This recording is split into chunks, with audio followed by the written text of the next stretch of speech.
Bonjour à toutes et à tous, chères flammes jumelles.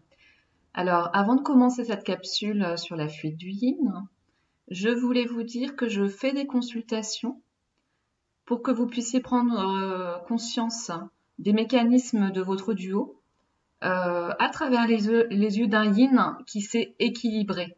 Hein. Ce qui fait que je peux aussi bien aider les yin que les yang. Donc, je vous aide à prendre du recul sur votre situation. Et ça peut aussi vous aider à comprendre les choses de manière différente que ce que vous avez déjà pu entreprendre dans votre travail. Voilà, ça vous apporte un autre éclairage, peut-être un petit peu plus yin sur vos problématiques. Voilà, donc j'ai fait des consultations avec des flammes jumelles cette semaine, donc des yin et des yang. Et ce que j'ai pu remarquer déjà, c'est que avec les yin, c'était fluide, on se comprenait très bien. Et avec les yang, il ressortait quand même des incompréhensions et parfois des petites contrariétés. Mais voilà, ça aide vraiment à avancer des deux côtés en fait, qu'on se comprenne parfaitement ou qu'il y ait justement des petites incompréhensions. C'est toujours bien de relever ça. Pourquoi il existe une incompréhension. Donc moi, de mon côté, j'ai eu beaucoup de questions personnelles dans les commentaires et les mails. Voilà, alors je ne peux pas me permettre, aussi bien pour vous que pour moi, d'y répondre sans analyser les choses dans un contexte donné. Je ne peux pas donner des réponses comme ça à l'écrit. Ça se passe forcément par un dialogue et une rencontre. Voilà, la rencontre, elle se fait par Skype, donc voilà, mais quand même une rencontre, on va dire, orale. Donc si vous voulez travailler sur vos problématiques, pour moi, ça demande un engagement thérapeutique, aussi bien de votre part que de ma part. C'est moi ce que j'appelle un dialogue vibratoire, le dialogue thérapeutique. Donc, on avancera beaucoup mieux ensemble de cette manière. Alors, n'hésitez pas à m'envoyer un mail pour prendre rendez-vous. Je laisse mon adresse mail dans la barre de description. Voilà. Donc maintenant, je commence cette capsule sur la fuite du yin. Et dans cette capsule, je vais essayer de répondre aux questions. Alors, ça peut aider les yin aussi, mais je pense que les yang vont peut-être y voir plus clair du coup en ayant mon point de vue. Donc, les questions, ce sera pourquoi le yin fuit-il? Fait-il cela en conscience pour faire souffrir son yang? Pourquoi ne peut-il pas faire autrement? Parce que souvent, quand même dans la plupart des relations flammes jumelles, c'est quand même ça. Il y en a un qui fuit. Même si l'autre ne pourchasse pas, en tout cas, il y en a un qui est quand même dans la fuite et le déni. À partir de quel moment s'arrête-t-il de fuir? Voilà, c'est les questions que je vais traiter dans cette capsule.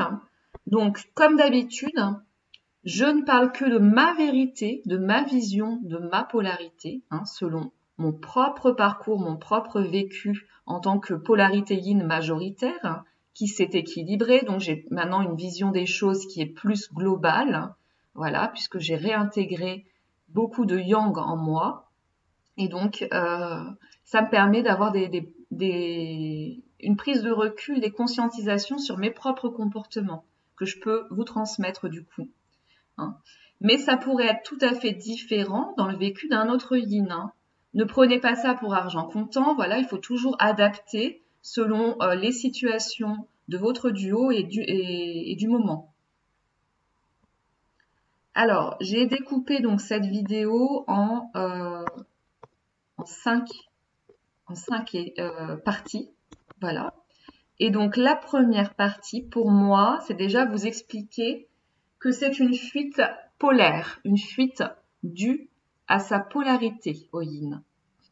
Donc, la fuite, elle est d'abord causée par le fait qu'il soit de polarité yin, qui est un des jumeaux, donc le yin qui soit de polarité yin. Ça fait partie des caractéristiques de sa polarité. Et d'ailleurs, c'est pour cela, à la base, que le yang l'aime, parce qu'il est d'une polarité opposée et complémentaire. C'est pour ça qu'il va être attiré par son yin, le yang. Alors moi, pour ma part, je parle pas que de mon jumeau, mais je me suis toujours montrée subtile en amour. Voilà. Je n'ai jamais servi mon amour sur un plateau à personne. Je donne sans en faire trop. Voilà, même quand moi j'ai l'impression de donner beaucoup, d'en faire beaucoup dans les sentiments, en fait, c'est quand même assez léger par rapport à d'autres personnes. Et tout passe par le cœur plus que par les mots ou les actes. Alors c'est vrai, je le conçois, que pour l'autre, le yin du coup constitue une sorte de challenge. Il va falloir aller gagner l'amour de l'autre qui vous montre que rien n'est acquis. Mais moi j'ai remarqué que dans la relation avec mon autre, c'est les moments où je faisais ou disais des choses pour répondre à ses attentes, donc ça ne me ressemblait pas. J'allais puiser dans mon yang pour répondre à des attentes que l'autre avait. En fait, et ben c'est à ce moment-là en fait, donc que je contrariais mon yin et que lui en face se rétracter et me montrer sa désapprobation. Donc finalement, ce que je comprends là-dedans, c'est que les yang, vous nous aimez comme on est, dans notre polarité. Et si on se met à changer pour vous, pour répondre à vos demandes, eh bien vous n'êtes plus d'accord. C'est très paradoxal ça de votre part. J'espère que vous en prenez conscience, parce qu'à la fois vous avez des attentes vis-à-vis de nous, de l'amour, et à la fois quand on vous donne ce que vous attendez, eh bien vous êtes dans la désapprobation. Ça ne vous va pas qu'on change comme ça de polarité. Donc voilà, votre ego, il voudrait que nous correspondions, que en tant que yin, nous correspondions à vos attentes, mais votre cœur, lui, souhaite que nous restions absolument comme nous sommes. Voilà. Donc, il faut bien comprendre, pour comprendre la fuite du yin, il faut comprendre donc cette polarité, ce qui fait partie de sa polarité. Donc, le yin, il est très vaporeux. Il est beaucoup dans son imaginaire. Voilà, il n'est pas vraiment dans des considérations terrestres, le plus souvent. Et souvent, du coup, ça va créer une sorte de tolérance chez lui. Il est très tolérant, la plupart du temps. Donc, la plupart du temps, en tout cas pour moi, je ne vois pas le mal dans une situation qui, pour un yang, va vous sembler intolérable. Donc, le yin, il est généralement assez naïf et non jugeant des situations. Et dans cet esprit de tolérance, il préfère parfois rêver de quelqu'un plutôt que de le posséder. D'accord ? Il préfère être dans son imaginaire plutôt que d'avoir quelque chose. Voilà. Il préfère rêver plutôt que de posséder. Enfin, moi, c'est comme ça que je conçois l'amour. J'aime beaucoup être dans mes rêves et quand je possède quelque chose, ça me comble moins quelque part. Même si, bien sûr, quand on se rééquilibre, on aime bien que les choses se manifestent dans la matière. Voilà. Mais en tout cas, au début, quand il n'est pas équilibré, il est plutôt dans une sorte de rêve plutôt que dans une demande de possession. Ce qui est peut-être différent, inversé chez le yang. Le yang, il a besoin que ça se manifeste plutôt que d'être dans son ressenti, dans son imaginaire. Donc le yin, il aime la liberté pour lui, il aime sa liberté, mais il aime aussi celle des autres. Il aime la liberté en règle générale. Voilà, il veut que les gens soient libres, se sentent libres. Dans ses relations sentimentales, dans ce même esprit, il préfère généralement une passion courte plutôt qu'une longue relation plate. Donc il va préférer que les choses se passent de manière passionnelle, même si c'est plutôt court, plutôt que les choses traînent en longueur et que ce soit quelque chose de plat, quoi, qu'il n'y ait pas de grands sentiments, voilà. Donc pour moi, selon moi, le yin est un être romantique et original qui a toujours cherché à se conformer à la société, à ce qu'on attend de lui, sans réellement y parvenir. Pour moi, le yin, il vient d'ailleurs. Il vient des plans célestes. Je le ressens de plus en plus d'ailleurs en m'ancrant parce que c'est quelque chose qu'on a en nous. Donc au départ, on le ressent pas forcément qu'on vient d'ailleurs. Voilà.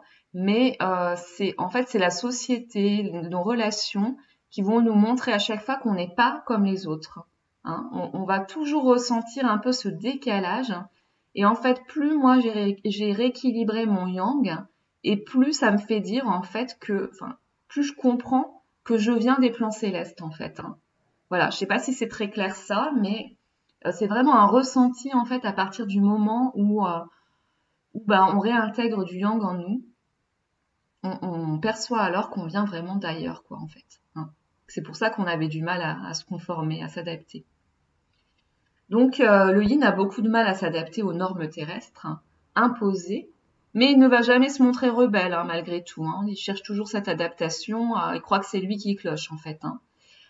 Donc, il aura certainement essayé dans ses autres relations lambda, hein, autres que sa flamme jumelle, de s'adapter à l'image d'Épinal du couple, mais ça n'a pas fonctionné, hein, parce que dès qu'il se contrarie, en fait, ça ne fonctionne pas. Hein. Ça peut fonctionner pendant un temps, mais pas pour longtemps. Donc, ce n'est absolument pas ce qu'il recherche chez son partenaire. Hein. Hein. Il veut vivre, lui, un amour grandiose, extraordinaire, et surtout, un amour qui ne contrarie pas son pouvoir créateur de yin. Hein. Au bout d'un moment, il comprend ça, hein, qu'il ne veut pas se contrarier. Voilà. Donc, ça peut passer par diverses relations toxiques, etc., pour qu'il puisse enfin comprendre cela. Donc, si le jumeau essaye de l'enfermer dans cette case de couple modèle, alors le yin prendra la fuite, même s'il aime éperdument son autre, hein, car en fait ce n'est pas ce qu'il veut pour lui. Et l'appel de l'indépendance et de la liberté seront alors bien plus forts. Hein, plus forts encore que le couple qu'on lui propose. Voilà. Lui, il veut vraiment garder cette indépendance, cette liberté qu'il a acquis difficilement, en fait. Donc, une fois qu'il touche à ça, il va avoir envie de la sauvegarder. Alors bon, là, j'annonce qu'il est possible que je coupe la vidéo en 2 parties parce que ça fait déjà pour la première partie très long. Donc, oui, je pense que je vais la couper. Voilà. Donc, la deuxième partie pour moi, c'est la fuite égotique. Hein. Donc, il y a une fuite qui est due à sa polarité, celle que j'ai expliquée en première partie, et une fuite qui est due à son ego. Voilà. Qui donc est causée par cette blessure de rejet que le yin a en lui depuis la création, en fait. Donc, en général, hein, mais peut-être encore une fois, ce n'est peut-être pas une généralité pour tous les yin, hein, mais souvent le yin souffre de la blessure de rejet. Donc quand les égos des deux jumeaux commencent à se chahuter, le yang ouvre la blessure de l'autre d'une manière très souffrante. Hein. Souvent ce sont les étapes qu'on retrouve quand même. Donc c'est pas forcément fait de manière consciente hein, chez le yang, d'ailleurs presque jamais, mais quand même il va y avoir du rejet qui va se créer. Donc, ça va activer chez le yin le masque du fuyant. Hein. Je vous ramène au travail de Lise Bourbeau qui dit que quand il y a une blessure qui est activée, il y a un masque en face qui se crée. Donc, chez le yin, ça va être le masque du fuyant créé par la blessure de rejet. Donc, dans sa blessure, le yin est mis face à lui-même. Hein. Donc, lui, il va se sentir vite nul et rien par rapport à son autre et par rapport en fait à l'humanité en général, hein, j'ai envie de dire, par rapport aux autres en général. Il va se sentir nul, voilà, quand la blessure, elle est activée. Donc ça active aussi son ego inversé, hein, cet ego inversé qui fait qu'il va se déprécier, qu'il ne se trouve pas de valeur. Donc voilà, il commence à se dévaloriser, à se déprécier lui-même, à penser que l'autre sera mieux sans lui, du coup, hein, puisqu'il n'a pas d'estime pour lui, il se dit l'autre va vivre sa vie sans moi, hein. Il n'a pas besoin de moi, je vais le tirer vers le bas. Et il se met à penser aussi qu'il trouvera, que son autre trouvera quelqu'un qui le méritera plus. Donc en fait, le yin, lui, il n'aime pas être vu dans sa blessure. Parce que, en fait, depuis son enfance, hein, il n'a pas appris à exprimer ses émotions et ses sentiments. Souvent, ça a été bloqué, ça. Donc, lui, il va se comporter avec ses mécanismes habituels. Il va se cacher et bloquer tout sentiment à partir du moment où sa blessure est ouverte. Donc, les masques qu'il active, parce que dans le masque du fuyant, il peut y avoir plusieurs choses derrière. Donc, ça peut être la fuite, évidemment, les blocages. Donc, ça, je pense que beaucoup de yang l'ont connu, les blocages dans la matière par les réseaux sociaux, etc. Montrer aussi à l'autre qu'on est mieux sans l'autre. Donc ça va passer par, par exemple, les rencontres avec des tierces. Voilà, ça c'est quelque part pour montrer à l'autre qu'on est nul, qu'on est mieux sans lui. Voilà. Ou le masque de l'indifférence, le masque un petit peu de je vais bien, tout va bien. Voilà, du déni. D'accord ? Mais ça peut être aussi l'indifférence vis-à-vis de son autre. On peut montrer qu'on est indifférent à la vie de l'autre. Voilà, ce qui n'est pas vrai, évidemment. Donc, les peurs qui sont activées derrière cette blessure de rejet sont le rejet, la peur du rejet, et la peur, selon moi, de disparaître, d'atteindre un certain néant, de n'être rien, en fait. On a l'impression, on a peur de disparaître, de fondre, de n'être plus rien. Donc, quelque part, peur de ce vide, quoi, de la mort, quoi, en fait. Et pour moi, ma principale peur découle d'une problématique de légitimité, en fait, de place sur la terre. J'ai toujours cette sensation d'imposture, de ne pas être légitime. J'avais, parce que plus maintenant, j'ai réglé mes peurs, mais j'avais vraiment cette impression que les autres comptaient plus que moi, que je n'avais pas de légitimité à être sur la terre, que je n'étais rien, quoi. Voilà. Le yin, il a tendance à s'effacer. Donc, tant qu'il ne s'est pas revalorisé, tant qu'il n'a pas revalorisé son estime pour lui-même, il ne peut pas sortir de sa blessure. Et donc, il continuera à fuir. Voilà. Il va fuir, en fait, cette blessure qu'il ne veut pas regarder. Donc, s'il fuit cette blessure, il va fuir aussi dans la matière.